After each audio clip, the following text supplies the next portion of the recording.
test. Took a test. Ooh. Damn. So today, on the 101 E46, 46, what the fuck am I talking about? E82 build. I already took 2 losses. Can't take no more. Damn near 3. But I'm hoping that my foresight and foreshadow, not foreshadow, it might as well be a foreshadowing because I seen it coming. It's something to do with the valve cover. But we're not gonna get into that yet because I'm focused on these. I damn near took 3 losses, but only took 2, okay? Camber adjustment. We're gonna be focused on my alignment today, okay? So to combat this, you know, instead of trying to use factory adjustments, I'm gonna just make my own factory adjustments. So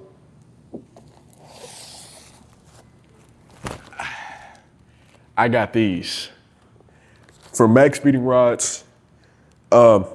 It's not sponsored, by the way. If you guys want to buy these from these, then go ahead and do it. I don't know if they're good or not. I'm not gonna be biased to say they're good because I don't know for sure. But if you guys want to experiment like I'm experimenting, go ahead, find out yourself because I ain't sure am. But these are camber and toe adjustable arms. Real adjustable. Well, I don't know how adjustable because I have yet to actually, you know, adjust them. But hopefully it's enough to get my wheels from doing this. You know what I'm saying? But without no further ado, let's get into the build, man. All right, boys, over Chance back in the building. First, we're gonna go and start removing the wheel, getting all the tools you will need. Not sure, but I'm pretty sure it's like a 14, 13, something like that. Now we're removing the OEM camber arm from the top. Once I actually remove this, I'm going to put the new camber arm, the OEM length of the old one to get as close to a A1 alignment as possible. And then, you know, tightening down the set screws, whatever you want to call them. And then also going to do the same to the toe arm in the back. You know what I'm saying? Probably could go a little lower on my suspension, but we gonna see when we get new, bigger wheels. We gonna see how the fitment gonna look. And then once I do that, go ahead, tighten up all them bolts. I ain't gonna lie, they look pretty nice, pretty nice. So make sure you also torque these to spec. You don't want them coming in apart while you're driving. Okay, so I just finished installing on this side, and I'm not gonna lie, I think I got the camber maxed out into the positives, bro. Like, not gonna lie, I don't know if I got the screws maxed out, but I do know that I need to adjust the toe because the back is kind of doing some wonky stuff. But I don't know if it's just my eyes or that's how it is, but if you could take a look at this, hold on. This is what we working with. I don't know if y'all remember how it was before.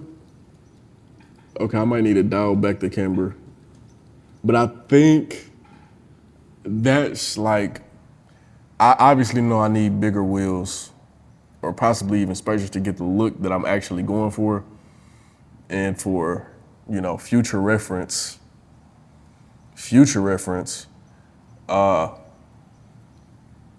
this situation, like all these upgrades I'm doing is necessary for the one-of-one aspect of my build.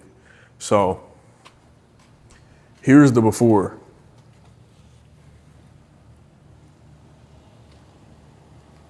That's the before. It's just fucking Mercedes over here creeping.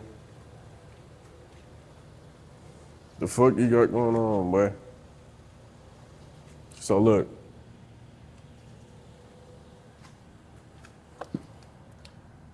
Before, right.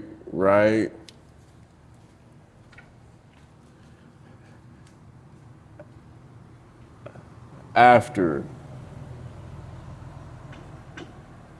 I need to dial in the toe. And the great thing about this is to dial in the toe. I can literally twist this with my hand, bro. And it's on the ground right now. I could twist this with my hand, dude. Okay, I did. I was able to twist it with my hand before, but you know, crazy work. But I do think the camber do need to go in a little bit, and the fact that I had to stick it out. I mean, adjust the camber so extremely to actually get the look that I want is due to the fact that the wheels are small on this car. Like, I'm not talking about like height-wise, they're 17s, but like width-wise, they're only like 7 inches, which is also getting upgraded for the 1 of 1. But that's for future reference. I'm gonna also do the same thing to the other side, and I'm gonna get back with y'all when I'm about to explain how I almost took a L with this car 3 different times. So I'm gonna catch you on the next clip. Yo, I never got around to actually explaining the 3 losses, but we do have merch available on the NQLC Performance Shopify website. We got oversized tees, only premium products, quality fabrics. We got the quarter zips for the rehabilitated YNs out there. RIP E46 t-shirts. For the late and great E46 drift build. You know, we're not gonna really talk about it, but if you guys want the shirt, there it is for you. I'm gonna try to get a cheaper line out for like the regular t-shirts and the regular designs. If you guys want a specific design, let me know